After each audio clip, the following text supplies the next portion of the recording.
Provide. This is the X-Zone Broadcast Network, broadcasting worldwide on broadcast affiliates and satellite program providers, including CNN Broadcast Network, Sirius Satellite Network, Star Media, Good News Radio Network, Angel Broadcast Network, Wiki Broadcast Network, and WPBN TV. For more information on the X-Zone Broadcast Network, visit us at www.xzbn.net.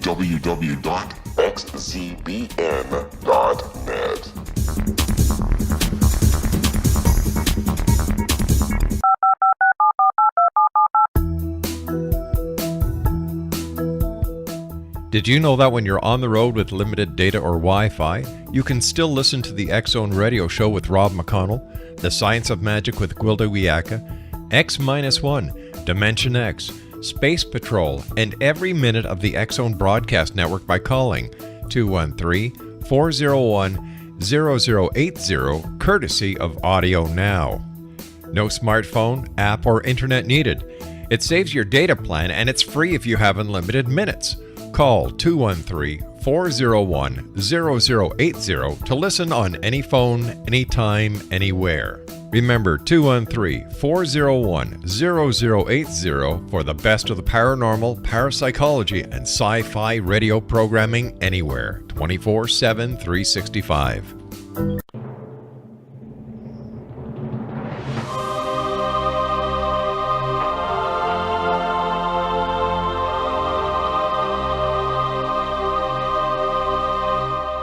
The Science of Magic with Gwilda Wiyaka is largely an opinion talk show. All opinions, comments, or statements of fact expressed by Gwilda Wiyaka's guests are strictly their own and are not to be construed as those of the Science of Magic or endorsed in any manner by Gwilda Wiyaka, Relmar McConnell Media Company, its affiliated networks, stations, or employees.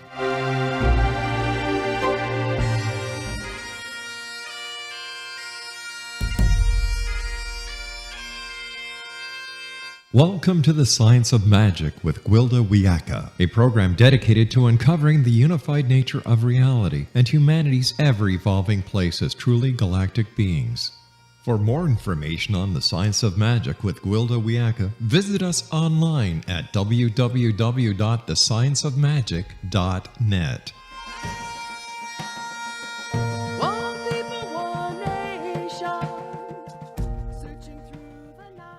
Welcome to the Science of Magic, a place where science and magic come together to transform fact into evolving truth.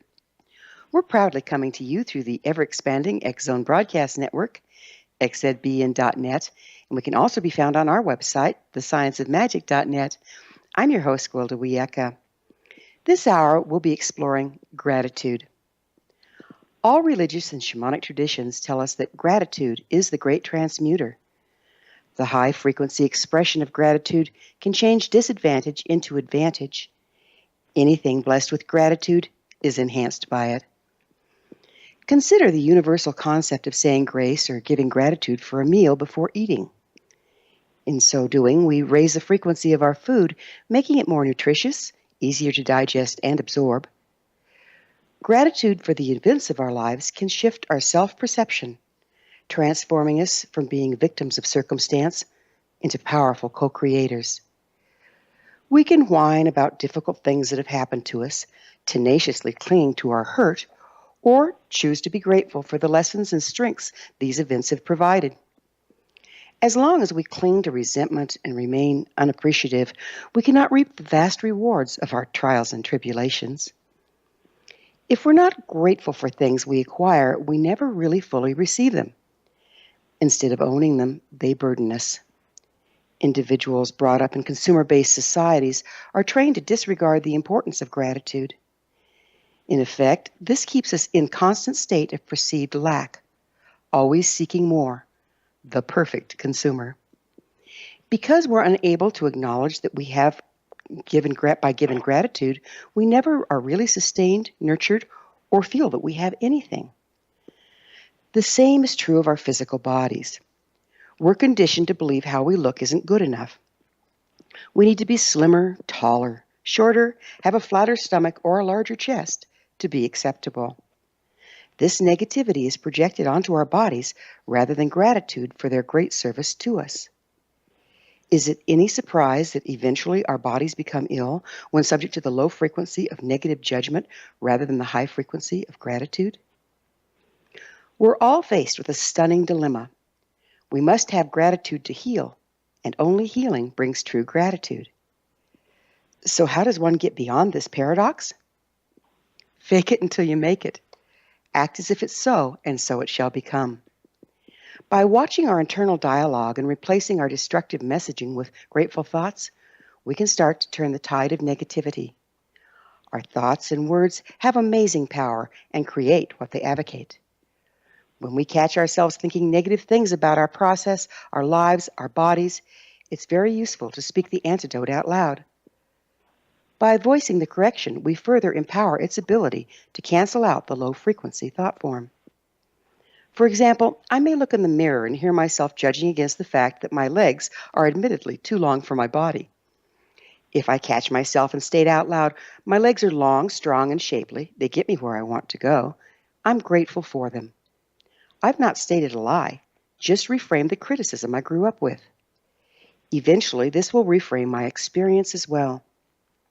Most all traditions have a provision for nighttime prayers of gratitude. There's much wisdom in this practice. Our thoughts and judgments have a greater impact on us when we move from beta brainwaves to alpha, theta, and finally into delta. We're most susceptible to suggestion during the transition from waking to sleep. What we think as we're going to sleep has a great impact. Conscious, prayerful gratitude at bedtime can make all the difference in what we manifest through our dreams. Our guest this hour, Victoria Pendragon, is a survivor of a child and youth riddled with sexual abuse. In her 40s, she escaped death from the usually fatal incurable disease. Victoria has led a 16-year career as a hands-on healer, a decision that opened her heart, soul, and mind to the intelligence that guided her body in its healing.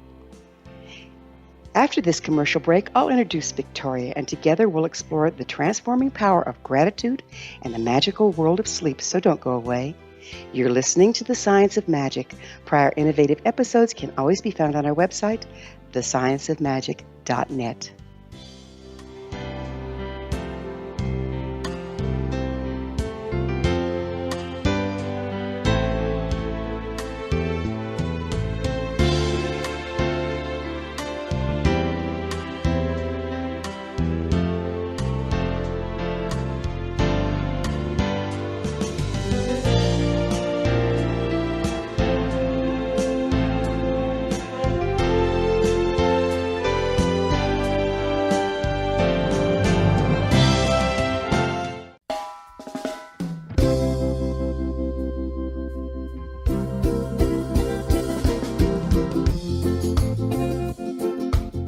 This is Johanna Carroll, host of Dialogue with Divinity on the X-Zone Broadcast Network.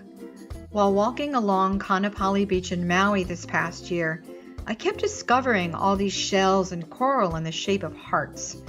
My dialogue with Divinity was very simple. Do you want me to do a retreat to heal people's hearts in Maui next year? And of course, the answer was yes. As a master spiritual teacher, I am offering you a neat retreat called Rise, May 8th through the 12th, 2017, and the chance of a lifetime to rest at a 5-star resort for 5 days and experience a spiritual renewal of your heart and soul. Kaanapali is one of the top 5 beaches in the world. This stunning resort has undergone a $40 million renovation. I walked the entire property, checked out the room choices on your behalf, and I must say it is stunning. Our conference room faces the ocean with sliding glass doors. Maui is known as Mother Maui because it is a soft, gentle, healing energy. In the embrace of Mother Maui, you will feel yourself rising from the limitations of an ordinary life to an extraordinary journey of peace, bliss, and harmony. A greater sense of clarity. Our Rise retreat ignites renewal in the sacred elements of air, water, earth, fire, and wind. There's plenty of free time to enjoy all that Maui has to offer. A small deposit is required now to reserve your space, as this retreat, it will sell out. For more details, please go to johannacarroll.com and register today. Aloha, and I'll see you in mystical Maui.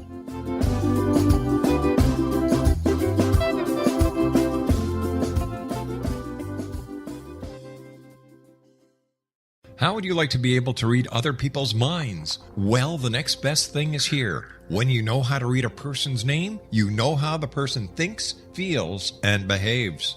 Each letter in our name holds a key to unlock our true essence. Our name contains both our gifts and challenges in this lifetime. Mnemology science discovers personality secrets hidden in the placement of the letters of our names, including the first and last impression people remember about us. Sharon shows us how to interpret the arrangement of letters as outlined in her book, Know the Name, Know the Person. Sharon Lynn Wyeth created mnemology science after 18 years of research and testing her theories, and has supported thousands of people around the world in understanding themselves and others better. You'll enjoy Sharon's unique teachings as she shares her system to learn the gifts behind your given birth name. Even if you don't like your birth name, there are jewels in this book. If you're thinking of changing your name, ready to name your child, or wanting to get along better with others, this is the book for you.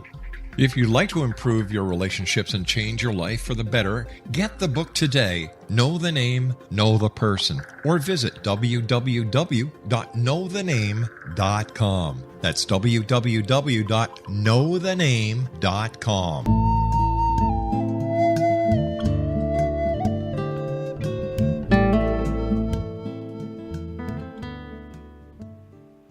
Welcome back. This is the Science of Magic, dedicated to unification and evolution of consciousness. I'm your host, Gwilda Wiyaka. Our guest this hour is author of Sleep Magic, Surrendering to Success, Victoria Pendragon. Her website, victoriapendragon.com. Victoria, thank you for joining us on the Science of Magic. Thank you for inviting me, Gwilda. So now that I've gone on for 6 minutes about gratitude, do you see gratitude as an important part of healing? And if so, would you mind telling us why? Well, if I may, I'd like to say that I see gratitude as an important part of being alive. Yeah. I can't even begin to say how much it's a part of healing. I think it's absolutely essential to be. It's essential partially because the body itself is so open to everything that comes through you, not just the food you take in and the air you breathe, but the thoughts you think. And so it's open all the time for whatever is coming in. If gratitude is coming in, you're changing everything. You're creating a positive atmosphere in which the body may be able to do things that people didn't think it could even do. I think people struggle with having gratitude for the hurtful things in our lives. So how do you turn that corner? How do you learn to transmute the way you're thinking about the things that have been hurtful and damaging in your life? Well, this is certainly a tricky issue because a lot of people have been taught that, for instance, if you have been hurt by other people and in any form of abuse, that you have to forgive. And they say, forgive these people. Some people outright say you have to love those people. Well, it's almost impossible to love someone who has hurt you grievously, just outright. And so what I came to in the beginning of my own healing process was simply to say, again, as you talk about saying things aloud, was simply to say out loud, and I remember where I was standing out the window looking at the trees when I first said it, I am opening myself to be able to forgive. And just saying that, my body got the message.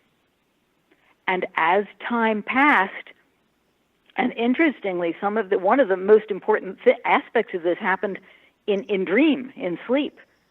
I did in fact, open to forgiveness. And in doing so, then began to see how, if the things that had happened to me had never happened to me, I would not have been able to help all of the people that I've been able to help. And with the books coming out that Ozark Mountain has published, I don't even know how many people that is. I have no idea. It's a lot. So do you think that holding on to resentment rather than embracing gratitude can contribute to our illness? And if so, how? Absolutely. Absolutely, I do. Anything that is a negative feeling or a negative emotion, and feelings and emotions are, as you probably know, different. Holding on to the negative does not provide a positive ground. And change for the good can only happen in a positive arena. Much like you can't expect to grow a very good crop if you're planting your seeds in, let's say, cement. It's not a proper ground for things to grow. Only positivity can bring positive change. It's rather logical. So what's the difference between negative, positive, and neutrality? Neutrality is perhaps not a bad state. It is, as the name would imply, a kind of neutral state in which at least things are getting no worse, but probably getting no better. You're not really providing any energy there, and so it's stasis. But to be negative about something is to bring an energy of shrinking, cringing, molding, dying, things that are not life-enhancing. Negative things do not enhance life. Positive things do. They provide an energy in which things can grow, change, prosper. It's difficult, and once one is in negativity, change becomes difficult because the energy is sluggish, almost stubborn, I'd say. In positive energy, that doesn't exist. One may become determined, but not stubborn. There's a big difference. Yes, there is. So your books are on healing. Where'd you get your training around healing? Oh, my. Well, I am imagining that it started with my own healing from scleroderma, because that's not supposed to happen. I was given 6 months to live after I had been in the disease process for about, I guess, 8 months or so. And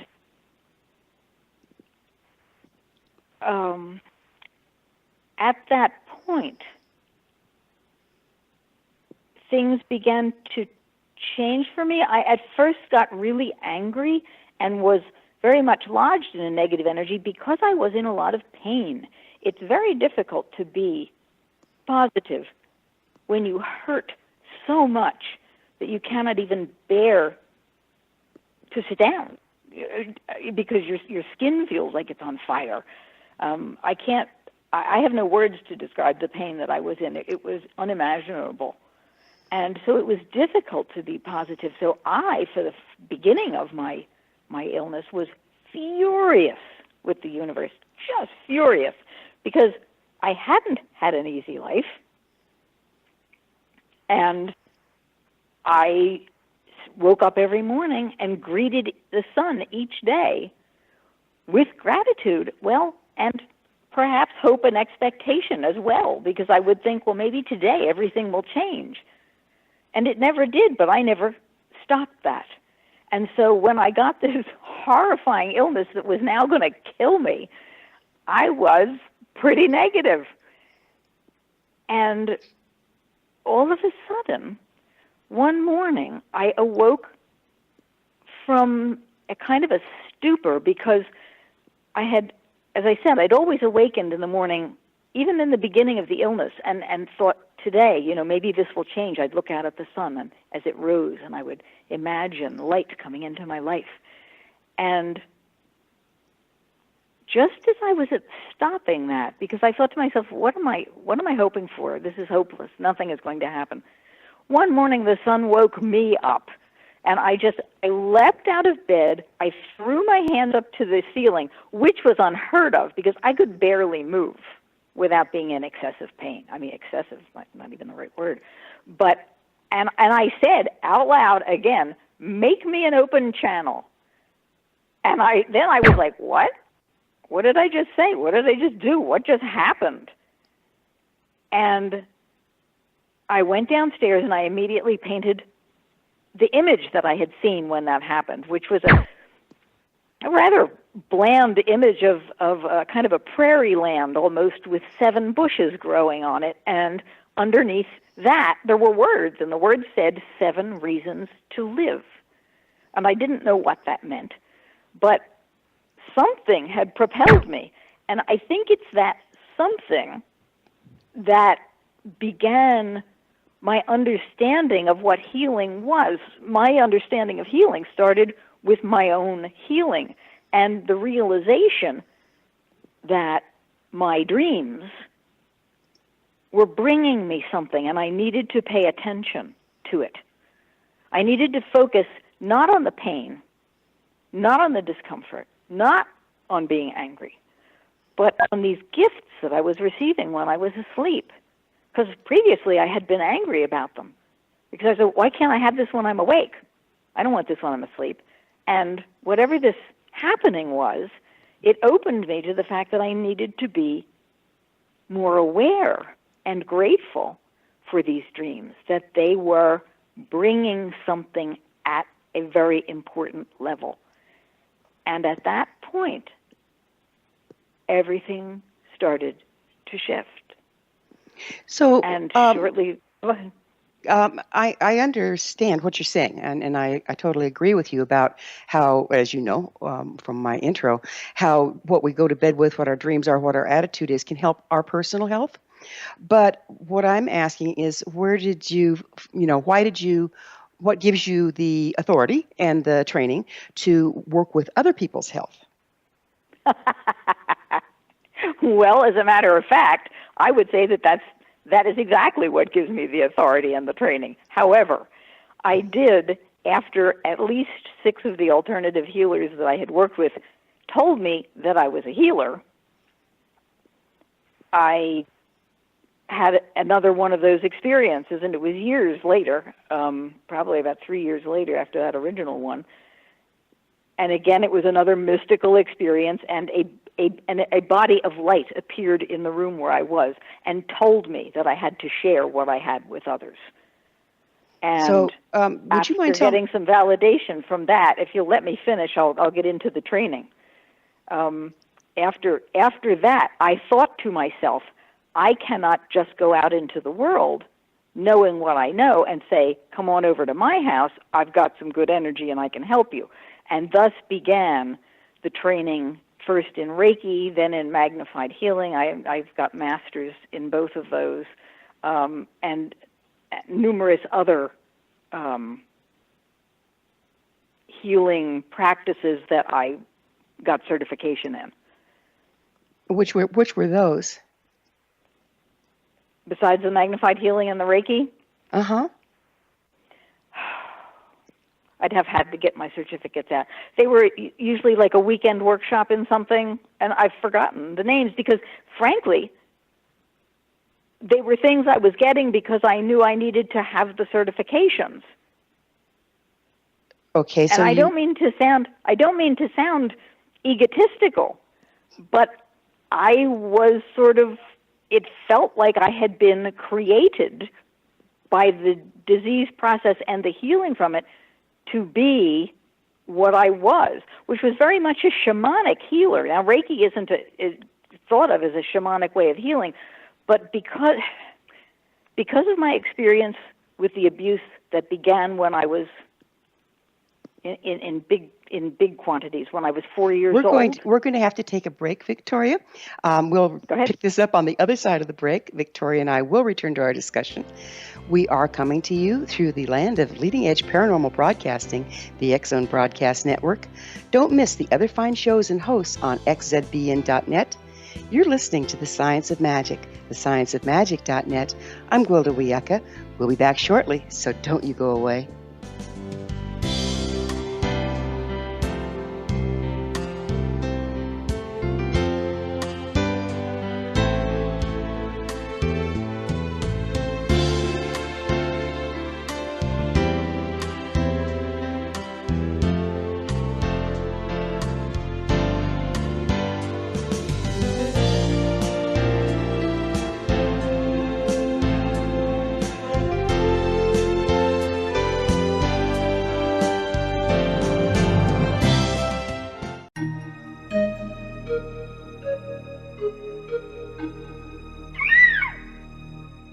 While science pursues fact, magic accesses the quantum level, bridging random facts to form truth. As long as science and magic remain separate and polarized, the truth cannot be known. I'm Gwilda Wiyaka. Join me on the Science of Magic radio program, dedicated to unification and evolution of consciousness. During each episode, I'll be speaking with experienced and respected scientists and mystics. From astrologers to astronomers, from medical doctors to shaman, the scientific method to dowsing and intuition, we'll weave together information from seemingly divergent practices to promote unity and enlightenment. Join me, Gwilda Wiyaka, and the Science of Magic right here on the Mutual Broadcast Network. For more information, visit www.thescienceofmagic.net. Gibbs A. Williams, Ph.D., is a practicing psychoanalyst, supervisor, researcher, and author in New York City. Much of his life has been dedicated to understanding nature and the uses of meaningful coincidences or synchronicities. His radical and original non-Jungian, non-mystical, non-magical theory of synchronicities illuminates much of the fog surrounding this challenging and perplexing topic. His ideas and manners are fresh, presented in a style that is both entertaining and highly informative. He is also an expert on crisis intervention, specially focused on violence reduction for the police and citizens, mastering anxiety, frustration, and stress without the use of medication, and effectively preventing and treating heroin addiction. Dr. Williams can be contacted at his email address at gwwilliamsny11@aol.com or visit his website at. Wouldn't you love to know the secret to everything? Well then, meet Dr. Kimberly McGeorge and her cutting-edge breakthrough knowledge that combines science with possibility. Dr. Kimberly brings real-life answers and healing to those open to alternative solutions. She teaches solution-based programs and classes that will change all areas of your life forever. Specializing in conscious creation, intuitive readings, and energy medicine, you can rapidly shift health, relationships, business, and money and abundance challenges quickly. Receive her best-selling book, Secret to Everything, at no cost by going to secrettoeverything.com/X-Zone. That's right, transformation can start now. Just go to secrettoeverything.com/X-Zone and receive Dr. Kimberly's book for free. Afterlife expert Roberta Grimes was the first one to say that dying can be fun. Now her best-selling book, The Fun of Dying, is available in stores worldwide. So if you wonder whether death ends life, how it feels to die, or what heaven might be like, The Fun of Dying was written for you. And if you have always been afraid of death, or if you worry that your life has no meaning, let The Fun of Dying ease your fears and bring new meaning to your life. Nothing said in The Fun of Dying is based on the teachings of any religion. Instead, Roberta draws on evidence to explain how death happens, how it feels, and what comes next. A lot of the best death-related evidence was produced in the first half of the 20th century. When it is put together with recent discoveries, it tells a consistent and amazing story. Roberta Grimes blogs and answers questions at robertagrimes.com. Her wonderful book, The Fun of Dying.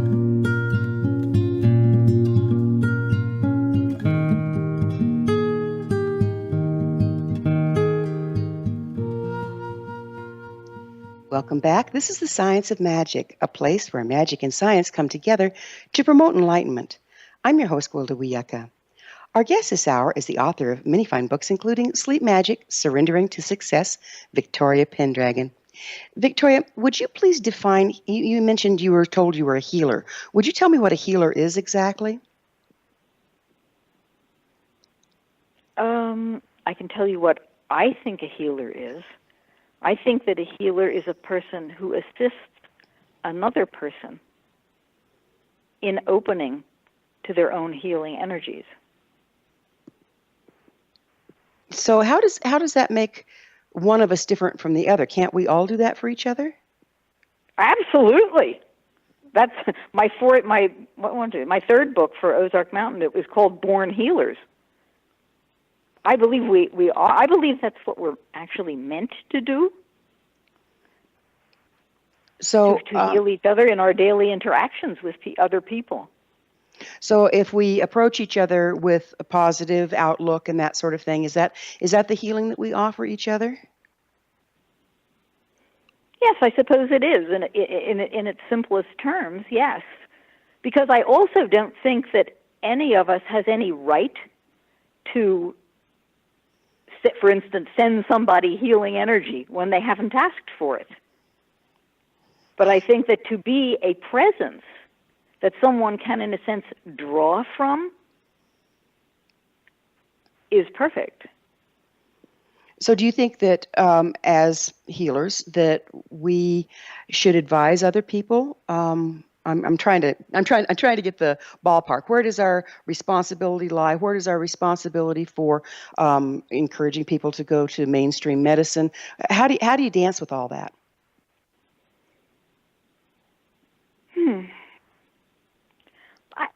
I think I have a sort of a common sense approach to it, which is that explaining to people that what I am essentially is a channel for energy, that their bodies will do with what they feel they can do with it.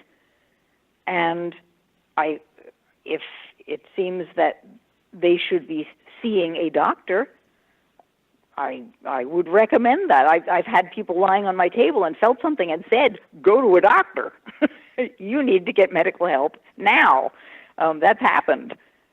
It's a matter, because my ability, one of my abilities with the actual technical aspects of healing is that because of the abuse, I learned to go inside people to feel what they needed, to feel what they wanted, because I had to get them off me. So what that translated to when I stepped into healing work was that I could feel what was going on inside people's bodies. And when I felt something that was, let's say, malignant or clogged in a very physical way, I would say, I think you need to see a physician about this. Okay, so that said, I also provided whatever energies I could. If they seemed to be being absorbed by something and moving around, I just let that happen. Again, I don't direct things. I just provide energy so that the person's body can do what it needs to do. And if it feels like it's doing it, good. If it feels that a resistance, then I know that something's wrong. Something needs to be attended to. And then I'm going to say, you need to go to a doctor. So are you 100%? I mean, how can you be sure that what you're reading is clear and that you're not reading some of your own stuff? How do you make that discernment? Because I'm an empath too, and I know that one of the major things you have to dance around is this mine or is this the person's? Am I making a judgment call for this person? Maybe they need this illness. Maybe this is part of their path. How do you tell that? Well, I think everybody's illness is part of their path, or they wouldn't have it. I think that's for sure. And as to whether it's mine or not, the things I feel are very physical. It literally physically feels to me when I feel something in a person's body. I am feeling a physical thing. It's not a feeling in the sense of an emotion kind of a feeling that's going through me, or it's not a thought. a thought might pop into my head, but then I'm going to know, oh, that's a thought popping in my head. But it's rather like, let's say somebody has a bad bruise, and you put your hand on it, and it's hot to the touch. I feel in that way, but I can feel inside the person's body. Yes, in that way. Yeah, I understand this, and I've experienced it. But there also is a resonance that can set up. In other words, we may have something going on in our body that we're not all that aware of. When we get around somebody else that may or may not have something similar, we can get a resonance in our own body. So part of it is ours and part of it is the other person's. Are you able to tell the difference? And if so, how?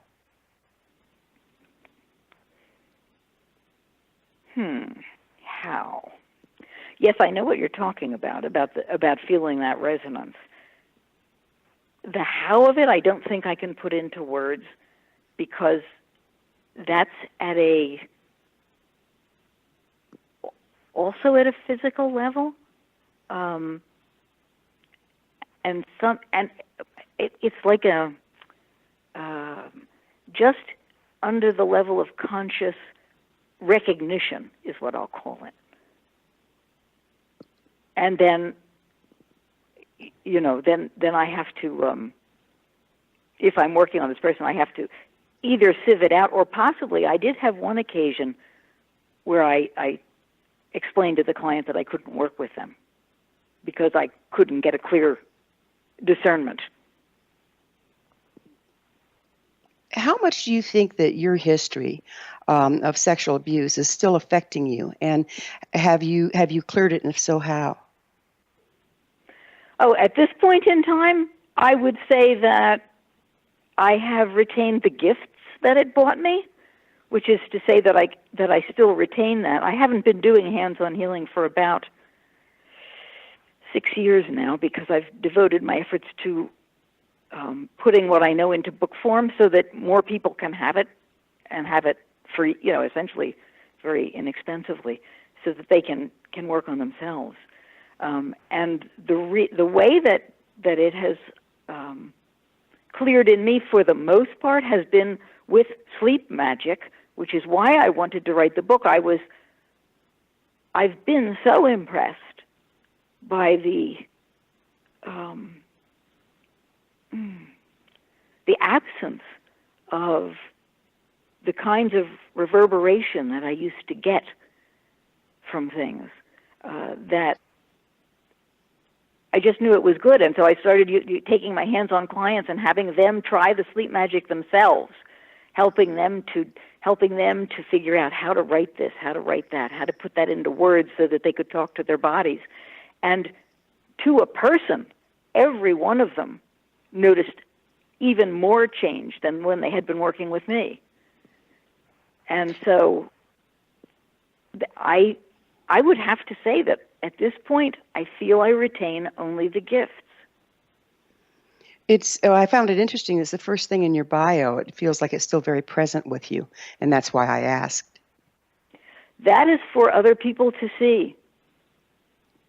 That is so other people can resonate. If I started off saying what a wonderful life I had, if you're hurting and you've had massive abuse, I know that I at that time would have been unlikely to go, oh yeah, I can get there. I wouldn't have thought so. So I open with the worst case scenario. This is what's lousy. This is what was bad. This is what was wrong. Do you find that do you find a combination of working now sleep magic? I really resonate with what you're putting into your psyche as you go to sleep is really carrying an impact. Do you interface with psychotherapists and psychologists as well when you have somebody that's really been traumatized, so that they're supported on both sides of that equation? Absolutely. All the support a person can get is a good thing. In fact, I tell people often, if you want to do sleep magic, I recommend finding a psychotherapist who will work with you with this, because that outside neutral view can help a lot for somebody. Because you don't. It's hard to see yourself, and a lot of people. What sleep magic does, ideally, is begins to open a person up to the things that they haven't seen, that they haven't known were there, and like, oh my heavens, I've got to work on that. But if you've been very, very, very wounded in the beginning, you're going to need somebody else to say, oh, have you ever considered this? Have you considered trying that? It's very helpful. I worked with psychologists in the beginnings of my healing. Yeah, you thank goodness for them, because having that outside educated input is so useful when you're kind of lost in your own stuff. And that's the other thing that I wanted to ask is I do find that with myself and with others, when you start putting in the positive stuff, it starts percolating out the negative. And that can be a bit overwhelming, can't it? Yes, it can. It absolutely can. And even at this point in my own journey where I feel as though the abuse stuff is gone, of course, I was an abused, unhealed person for over 40 years. And what begins to come up then, after you've healed, is all the damage that you did when you weren't healed. And that is a heavy weight to bear. And you may need assistance. I see a shamanic healer myself because stuff happens, stuff comes up. I was like, oh my heavens, how could I have been so dreadful? And you know how you could have been so dreadful. You were a wounded person. You had no other way to be. But help is always good. So where the shamanic people you work with, where were they trained? What culture are they from? The person that I'm working with now, I'm very, very, because of having shamanic gifts myself, I'm really persnickety. And the person that I'm working with, she has told me where she's trained, and I have seen her certifications, but I don't retain them in memory. I have no need to. I'm satisfied with her integrity, which is tremendous. It's good. It's not easy to find a well-trained shamanic person because we've almost eradicated it off the planet. I know. Well, it took me, I moved from the New Jersey, Philadelphia area down into the hills of West Virginia, and it took me 6 years to find somebody. Yeah, it's not easy to find. But fortunately, it's making a resurgence. That's the good thing. Mm-hmm. Yeah. We're going to have to take another break, and we'll take up with shamanic healing, how it interfaces with sleep magic on the other side of this break. Victoria and I will be back shortly. You're listening to The Science of Magic, thescienceofmagic.net, the place where altruistic professionals of science and the esoteric create common ground for the betterment of our world. We're brought to you by the leader in paranormal, spirituality, and alternative health programming, the X-Zone Broadcast Network, xzbn.net.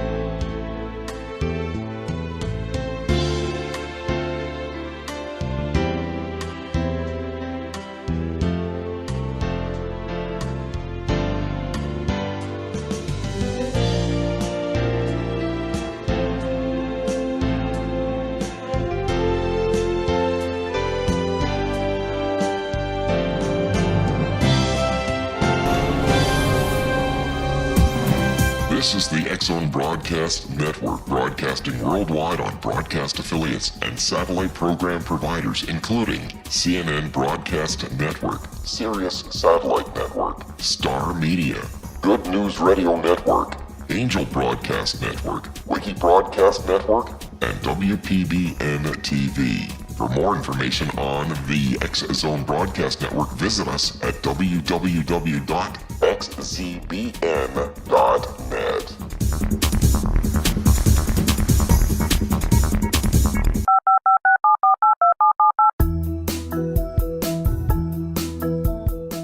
Did you know that when you're on the road with limited data or Wi-Fi, you can still listen to the X-Zone Radio Show with Rob McConnell, The Science of Magic with Gwilda Wiyaka, X-1, Dimension X, Space Patrol, and every minute of the X-Zone Broadcast Network by calling 213-401-0080, courtesy of Audio Now. No smartphone, app, or internet needed. It saves your data plan and it's free if you have unlimited minutes. Call 213-401-0080 to listen on any phone, anytime, anywhere. Remember 213-401-0080 for the best of the paranormal, parapsychology, and sci-fi radio programming anywhere, 24/7, 365.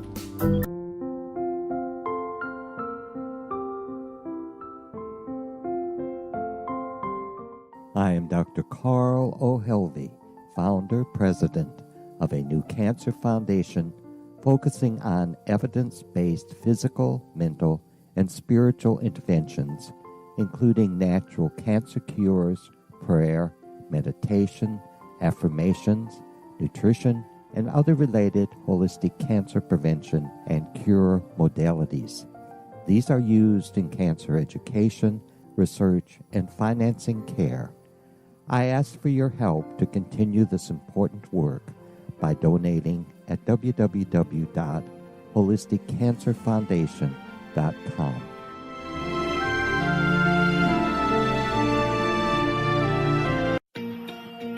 Wouldn't you love to know the secret to everything? Well then, meet Dr. Kimberly McGeorge and her cutting-edge breakthrough knowledge that combines science with possibility. Dr. Kimberly brings real-life answers and healing to those open to alternative solutions. She teaches solution-based programs and classes that will change all areas of your life forever. Specializing in conscious creation, intuitive readings, and energy medicine, you can rapidly shift health, relationships, business, and money in abundance challenges quickly. Receive her best-selling book, Secret to Everything, at no cost by going to secrettoeverything.com/X-Zone. That's right, transformation can start now. Just go to secrettoeverything.com/X-Zone and receive Dr. Kimberly's book for free.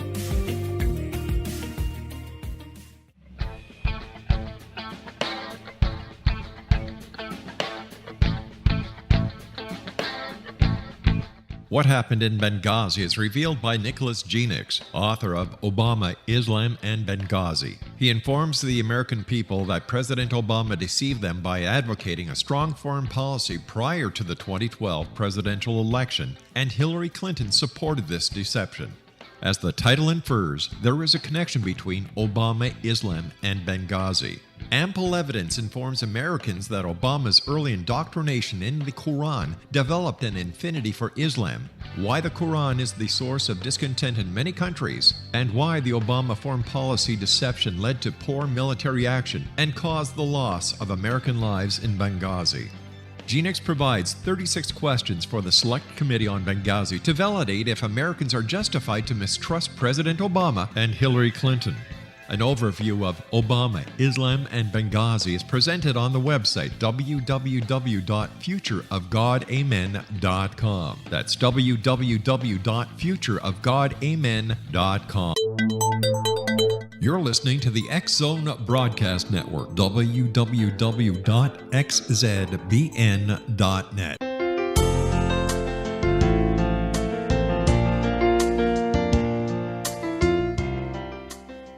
Welcome back. This is The Science of Magic, bringing together gifted people of service to the world. I'm your host, Gwilda Wiyaka. Our guest this hour is the author of many fine books, including Sleep Magic, Surrendering to Success, Victoria Pendragon. Victoria, we were going to talk about how shamanism and sleep magic interfaces and how they enhance each other. Okay. Well, Are you talking about how, for instance, a person doing sleep magic might also work with a shaman, or I'm not exactly clear? Well, yeah, we can do either one, but it strikes me that they actually have a fair amount in common, because when you're working in a shamanic practice, you're working with different dream states, different alpha brainwaves, say, for instance, your brainwaves are shifting. And that's the same thing that goes on when you go into sleep. So how are the two similar, and how can they support each other? Okay, well, I think one of the ways is, it's so interesting you brought that up. I never really thought of it as so, and certainly it is. One of the ways that you could make them work together. For instance, and this may sound odd, but I am, right now on my bed, where on the side where I sleep, I have a couple of, I guess you might call them totem animal symbols, and they're on my side of the bed. And I consider them to be, in a sense, charging that area for me, because they are bringing their energies there. And so when I am lying there at night, I feel as though I have had my totem animals charging my space for me. And then I am bringing sleep magic in. At this point in my life, I don't need to do sleep magic every night. I certainly did for many years. But at this point, it's a luxury I have for honing my skills, as I'm also an artist. And last night I took stuff about painting in. But every morning when I get up and I make the bed, I very consciously bring out these different pieces that I have. One of them, which was given to me via one shaman from another shaman in South America to charge my space. So there's that possibility. I mean, that's certainly one way of looking at it. Had you thought of something else? No, that was good. I'd like to talk about how we charge our space. So what, just help me and our listeners understand what you mean by charge our space with our totem animals. Okay. When you have done shamanic journeying, for instance, to learn what your animal is, and I did a lot of that, especially in the early stages of scleroderma when I was still dying. And it was discovered that I had numerous animals. And over time, they've shifted and changed. Every animal has a different kind of energy that it brings. And there are all kinds of sites online where you can read about totem animals. There are, what's the guy whose books I love? Ted Andrews has had wonderful books about animals. And you read what energies they bring, and so you get to know them. So when you are placing these perhaps objects or symbols in your space, you're doing it consciously, which is to say you are placing the energy of, let's say, trust, or the energy of creativity, or the energy of, what does Badger bring? Determination. And you're bringing those into that space so that whatever you may need to teach you, support you, get you through the night, is there for you in that space. And then they're, in my mind, they are there throughout the day, just anchoring that energy in that space so that when I sleep at night, it's there. Does that do it? Okay, I think that helps some. Our guest this hour is the author of Sleep Magic, Surrendering to Success, Victoria Pendragon. Her website, victoriapendragon.com. Victoria, where did hands-on healing originate? I understand you have training in hands-on healing. Hands-on healing has been around since forever. I mean, that's Jesus in the Bible, it is said that he said, "Everything that I do, you shall do, and more." And that he's the biggest, most well-known hands-on healer that I know of historically. Yes, I think he was the greatest shaman that ever walked, but then that's my personal take. What part did of hands-on healing, what part did that play in you discovering how you healed yourself?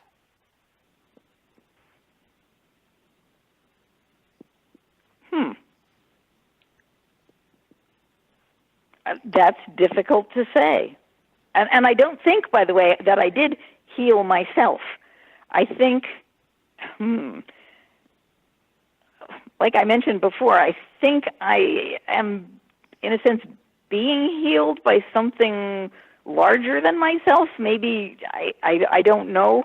I have a very firm belief that there is no such thing as linear time, because there is no such thing as linear time, and that everything that we are exists at every moment. And I feel as though I am acting as a result of that, and that the healing is coming from my timeline and possibly many places and many other sources, and then everybody that assisted me. I mean, it's just everything has gone into my healing. I hardly consider that I healed myself. So do you think we dream things into being if we're outside of time and space, basically, and we set our intent? Do you think that we literally dream our reality into being? I think that's a part of it. But of course, I think that the thing is, whatever it is, it exists already. And so when you may realize it through a dream, but it's there already. So it's already there, and you're just choosing the path you take, or your reality? How does that work? Yes, or your experience of it. Absolutely. Absolutely. So, I think that you are able to connect easily with it, or sometimes it takes more time. And of course, I think the mind gets in the way all the time, because if you're not clear, your mind will have you intending things that were never on your timeline to begin with. So we're unconsciously dreaming up our lives. Is that what you're saying? When we're not conscious of what our mind is doing? Yes. Yes, because we're tapping into that if we're allowing it. That's the way to live easily and effortlessly without, being disappointed and being able to be grateful for everything, because it's come. It was going to come. It's here. So we're literally dreaming our illness. Yes. Dreaming it into being. How does that work? How do we turn it around? I don't know that we necessarily do. I think that if it's coming, it's coming. And we use our dream state to assist us with learning what it is we have to learn from the experience that we've come here to experience. Life is no picnic. So you're saying that we come with an illness already programmed, and it's just going to come to us? That's what we get? If that's what is on our timeline to have happen, it's what happens. And if it isn't, it isn't. I'm not saying everybody has that, but I'm saying that if you've got it, it was meant to be. And whether you heal from it or not is also meant to be. Because it is what is. Interesting. I think our job, I am a big proponent of acceptance, awareness and acceptance. And as you pointed out earlier about some other facet of things we were talking about, you have got to be able to recognize, okay, is this a thing I fight? And fighting is a kind of a negative energy, so practically never. Or is this a thing I yield to?